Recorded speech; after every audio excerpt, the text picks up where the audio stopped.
hindi pwedeng hindi tatanggapin. Inaayos ko lang po yung may proseso ako para at least po lahat kayo ma-accommodate ko lahat.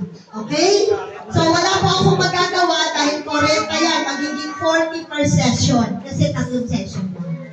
Kaya kung medyo may agam-agam kayo, at ang anak nyo ay hindi talaga magpapaiwan, wala na po kami talagang oras para aluin lang yung bata patahanin sa 4 na po bata sa isang session. Kaya, be sure na yung anak nyo magpapaiwan na po kayo magsasabi. Yung kaya ko po sinasabi ito kapo, karamihan dito hindi naka-attend ng pre-orientation. So, kausapin niyo po maigi yung mga anak nyo at huwag niyong sasabihin, sige, pag umiyak ka, papaluin ka ni ma'am, kukurutin ka ni ma'am. Kasi matatakot agad yan. In word of encouragement po, para at least ma-encourage sila na pumasok na hindi sila umiiyak.